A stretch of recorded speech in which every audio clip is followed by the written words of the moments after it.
sorry. This is Margaret Barrett. She's a specialist from Bonhams and Butterfields, and we're talking about the Grateful Dead auction, May 8th in San Francisco. At Bonhams and Butterfields in San Francisco, and this is actually called the Ramrod Shirtlip Collection, and Ramrod was their roadie for over 30 years.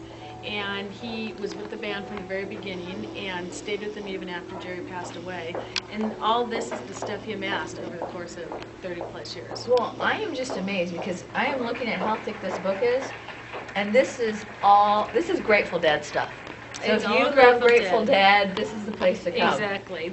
All this property relates to the band somehow. This cover lot right here is a guitar that was made by Doug Irwin, one of Jerry Garcia's favorite guitar makers. And this was the first one Doug Irwin ever made for Garcia. So this is a really special piece. And we have just basically, it's not a huge sale, it's about 115 lots, but they're really nice, intimate lots associated with the band. Right here in particular, this is their first gold record that was ever awarded to them in 1971. And for their album called The Grateful Dead. And they had been around for many years before them, but this is the first time they hit gold. And they gave this to Ramrod. So he had this gold record for, about 35 years. So this is a really nice piece, presented to the Grateful Dead by RIAA, the Recording Association of That America. one will be really popular. That should be. I think it's one of the nicer lots. We have a guitar made by Travis Beam. This was a guitar that Jerry used on stage for a good 5 or 6 years in the mid-70s.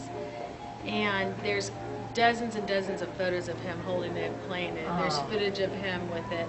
And this one's estimated at $250,000, which seems a little high, but Minnie Garcia... It's part of history. It's part of history, and Minnie Garcia guitars have sold for much more than that. So knowing that information is actually, pretty low price. But it's a good guitar with a lot of provenance associated with it, and just so many pictures of him using it. The actual guitar. This is Jerry Garcia's Gibson right here. This one he used, but he didn't use it a lot. He only used it for a year or so, and then he gave it to Ramrod. He wasn't known to play Gibsons as much as other brands, but he did have one, like most rock stars. It's a beautiful one, too. He only had top line guitar. And it's just a nice little collection of stuff that really, encompasses the whole arc of the band's career.